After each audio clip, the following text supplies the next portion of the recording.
Good morning guys, Jai Shri Krishna. Welcome to my channel. ઝાઝા દિવસો પછી આપણે આજે બ્લોગ બનાવવાનું ચાલુ કર્યું છે, કેમ કે આપણે ફરવા માટે ગયા હતા ગોવા અને આજે ઓફિસે હતી આપણે રજા, એટલે આપણે કામ કરવાનું. તો આપણે ચોળી ફોલવાની હતી, તો આપણે ચોળીનું શાક કરવાનું હતું, તો ચોળી ફોલી લેશું આપણે.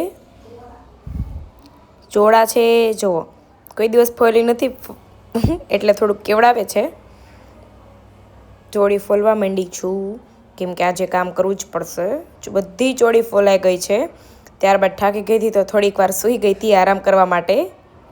જોઈ શકો છો, માન થોડુંક કામ થાય છે, ગઢપણ આવી ગયું છે હવે તો. પછી આપણે કરવાની હતી રોટલી, તો આપણે મસ્ત મજાની રોટલી કરી લીધી છે. રોટલી આજે મેં બનાવી કેટલા ટાઈમ પછી આજે હું રોટલી બનાવું છું. રોટલી શું, આજે હું રસોઈ બનાવું છું સમ ટાઈમ પછી. તો જો મારી આજે રોટલી જુઓ તમે, મસ્ત ગોળ મજાની રોટલી છે.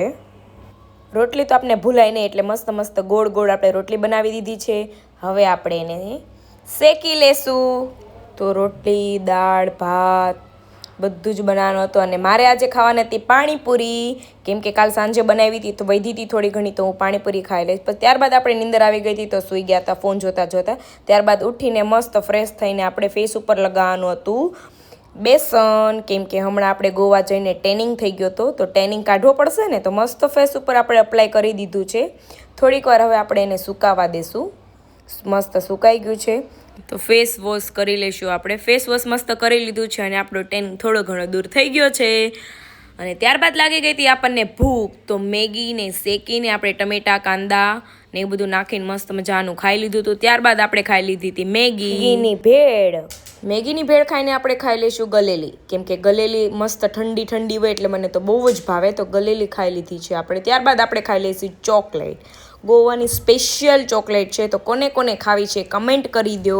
બહુ જ મસ્ત છે, ડ્રાયફ્રૂટવાળી ચોકલેટ છે. તો ચાલો ખાવા. પછી અમારે જવાનું હતું બહાર, તો મસ્ત રેડી થઈ ગયા છીએ, બહાર જમવા જવાનું હતું. તો ત્યાં અમે પહોંચી ગયા હતા, જમીન મસ્ત ફ્રી થઈ ગયા હતા. જોઈ શકો છો બધા ટેણિયાઓ છે.